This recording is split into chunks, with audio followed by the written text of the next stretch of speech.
Welcome back to the I Come First podcast, and get ready for an eye-opening subject matter that might not be something you want to hear about at first, but I promise you, by the end, you'll probably be thanking me for it. I'm your host, Amie Barsky, and today I want to share with you a very crucial aspect of emotional intelligence that often gets overlooked. It's called emotional manipulation. This episode will be all about helping you recognize and protect yourself from this exact thing. I'm actually really excited to share this with you because one, it is absolutely essential to your personal growth journey. And two, it's something I had zero awareness of for most of my life, which is a little embarrassing to say, to be honest. Now, we're going to talk about how emotional intelligence isn't just about understanding and managing your emotions. It's also about recognizing when someone might be manipulating your empathy and learning how to protect your energy. So my hope is by the end of this episode, you'll feel empowered and equipped with the tools to navigate the tricky emotional waters that we often go through in relational dynamics. So let's just jump into the nitty-gritty. We're going to start with some personal experiences of mine. You may know that I have been through a divorce back in 2012, and about a year and a half ago, I went through a difficult breakup.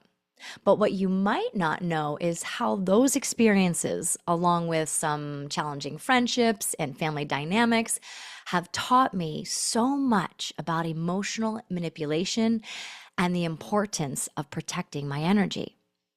During my marriage, I found myself constantly trying to manage my then husband's emotions, often at the expense of my own well-being.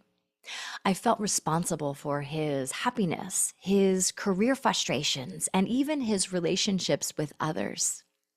I gotta say, it was very exhausting, especially when I was doing my best to manage my own stuff. Full transparency, this was way before I was into personal development. So without a shadow of a doubt, I know for certain that I was definitely emotionally manipulating him at times as well. Now, I was becoming aware of my own wounds at this time, so trying to keep the peace with him was just creating more upset and turmoil within myself. This was one of the significant factors that led me to decide to go through a divorce. And then in my most recent relationship, I realized that I was falling into very similar patterns. I was ignoring red flags. I was making excuses for behaviors that didn't align with my values. I was living on that, what I like to call the hope and potential that someday things will change. And I was consistently putting my partner's needs before my own. This might sound familiar to some of you. It wasn't until I stepped back and I really examined that the dynamics of our relationship and how much energy was being drained by trying to manage someone else's emotions and expectations. But it's not just romantic relationships where I've experienced this. I have a close friend, we're going to call her Jen, and often it seemed like she was in crisis mode.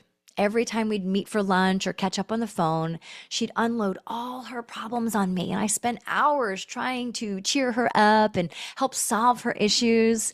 Now, at first, this felt really good. I mean, who doesn't want to be there for their friends, right?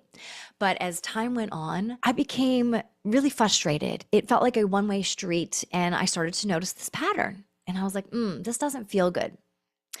Now, whenever I had good news to share with this friend, I felt that I didn't get any support that I needed. I didn't feel like I was important. And somehow the conversation would be turned around and we'd be back on her problems. So I always ended our chats feeling really exhausted energetically, and a lot of resentment was starting to build up for me. Okay, so it's interesting though, because I started to feel guilty as well. Right? When we're with our friends, we want to be that good friend for them. So it took me a while to realize that this just wasn't a healthy dynamic in our friendship anymore. I felt she was manipulating my empathy, using my caring ways, my nature to nurture, to meet her own emotional needs without any reciprocating at all. And here's the kicker. By allowing her to do this, I started to recognize that I wasn't helping her. I was actually enabling behavior that kept her stuck in a very negative cycle. All right, So then let's jump over to the family dynamics, because I was mentioning it can happen in any kind of relationship, not just romantic relationships. Family. This is always an interesting one. I have a relative, and I think we probably all have one of those relatives, who's the master at guilt tripping, making comments like, well, I guess you're too busy to help with the family. Like that kind of energy that just doesn't feel good. Oh, man, if this sounds familiar, I feel you. And you never know what kind of form emotional manipulation is going to come in. Well, now you do. It can come in friendships, relatives, and romantic partners, and can also come in the working space as well. And this is where you get to learn how to set boundaries without feeling guilty. This is a key piece here, without feeling guilty. We'll jump into that in a second. I have to say that these particular experiences in my own life, they were challenging, yes. However, they taught me invaluable lessons about setting boundaries, recognizing manipulation, and then prioritizing my own emotional well-being. And that's exactly what I want to share with you today. Now, let's talk about how to recognize when someone is emotionally manipulating you. Here are some classic red flags to look out for. Do you feel guilty or responsible for other people's emotions? Do your needs or feelings feel sidelined or dismissed? Do you feel drained after interacting with them rather than uplifted and energized by these relationships? Do they use phrases like, oh, if you really cared, you would fill in the blank? Or, well, you know what? I thought you were my friend. Like that's guilt tripping, right? And they often play the victim, and that makes you feel like you're the bad guy because you're not complying with their wishes. Now, if you're nodding along to any of these, you might want to take a step back and reassess these relationships. I really want you to hear me on this. You need to know that protecting your energy from emotional manipulation isn't about cruelty or uncaring for these people in your life. It's about choosing to value your own emotional safety first. It's about understanding that you can't pour from an empty cup. Think of it like this. You're on an airplane. They always tell you to put your oxygen mask on first before helping others. Well, why do they say that? Because if you run out of oxygen while trying to help everyone else, you won't be able to help anyone, including yourself. So the same principle applies right here when it comes to your emotional energy. So how do we protect our energy while still being compassionate and loving and caring human beings? Well, here are a few practical strategies. It's time to set clear boundaries. This is so crucial. You get to learn to say no without feeling guilty. Now, please hear me loud and clear. Saying no to them is actually saying yes to you. I know that might sound funny, but that's the truth. Another one is to trust your intuition. If a situation or a relationship consistently leaves you feeling drained or taken advantage of, pay attention to that feeling because your gut is so right. Your intuition is on point. So keep listening to that and then make adjustments from there. Here's another one that's really important. Practicing personal self-care. Making time for activities that gives you the opportunity to recharge yourself. Your self-care isn't selfish. It's necessary for your well-being. Use assertive communication as well. Be clear about your needs, your feelings, and please don't apologize for having boundaries. Lastly, seek support. Surround yourself with people who respect your boundaries, who support you, and who uplift you, that make you feel good. Remember, healthy relationships are reciprocal. They're a two-way street. They should leave you feeling energized and supported, definitely not depleted and resentful. Now, I know some of you might be thinking, but Amie, what if I notice that I'm the one who's manipulating others? First of all, I want to celebrate you because recognizing that you've been the one who's manipulating others is a huge step. And I'm proud of you for having that self-awareness because that is step one. You know, we're all human beings and we've all engaged in manipulative behavior at some point or another without even realizing it. Sometimes it's very unconscious. So if you find yourself consistently seeking validation or support from others, or if you notice that you tend to play the victim to get what you want, or you feel like you're always pushing the envelope, it's time for some self-reflection. And there's some ways to do this. You can simply ask yourself, wow, what unmet needs am I trying to fulfill through these behaviors? You can also ask yourself, how can I meet these needs in a healthier way? What can I do for myself? And you can also consider support. Please feel free to DM me on IG. I would love to connect and support you to work through these patterns. Most importantly, remember that change is possible. And recognizing that energy, that awareness, that, whoa, I've been doing this as well, is the first step when it comes to change. So as we wrap up today's episode, I want to circle back around to my own experiences in my marriage, my recent breakup, and with family and friends. Going through these challenges has reinforced for me, and I hope for you as examples, that the importance of everything we discussed today, the importance of protecting your energy. It certainly reminded me that choosing myself is not selfish. It's definitely necessary.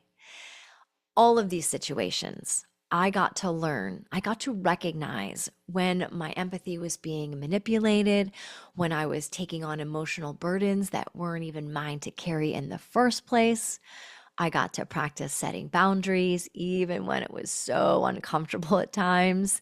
With my ex-husband, I got to learn to stop managing his emotions, to focus on my own well-being. And this was a first look at really taking care of myself, to be honest. Now, with my friend Jen, we got to have difficult conversation, which wasn't easy. However, we got to open up that conversation of how I felt it was a one-sided friendship, so that one, I could clear the air and release any resentment around it, and that two, we could reconnect again and move forward in a healthy way.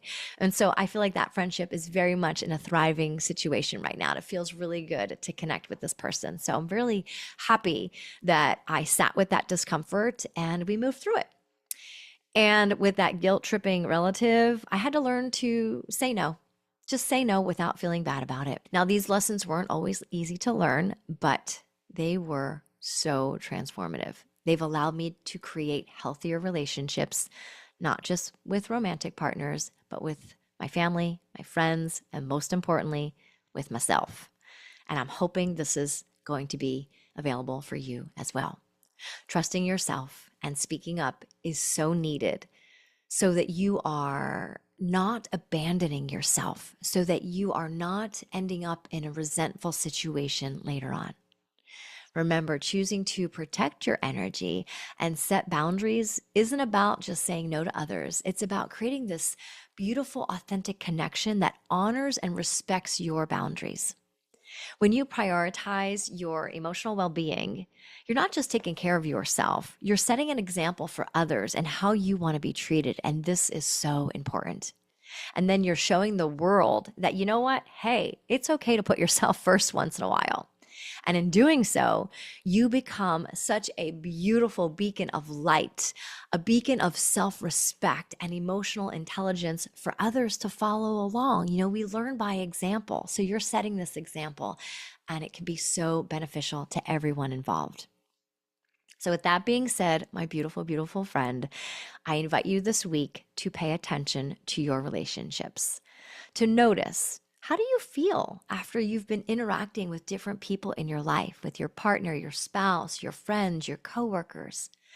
Do you notice that there's this, I call it energy vampire happening, and they're sucking things out, and you need to set some boundaries? Do you notice that some of these relationships might need reassessing? Take a look around for yourself this week. And please connect with me. Let me know. I would love to hear how it's going. Remember, you have the power to choose. You have the power to choose who and what you allow into your emotional space. You have the right to protect your energy. And in doing so, you are creating such a beautiful foundation for healthier and more fulfilling relationships in the end, starting with the most important relationship, yours, the one you have with yourself. So, thank you for tuning in to another episode of the I Come First podcast. I truly hope you found value in today's discussion. And remember, you do come first. Your emotional well-being matters. You have the power to create a life and relationships in your life that feel good. You deserve that. So, this is Amie Barsky sending you a big, warm hug to you, my friend. Until next time, so much love. We'll see you soon.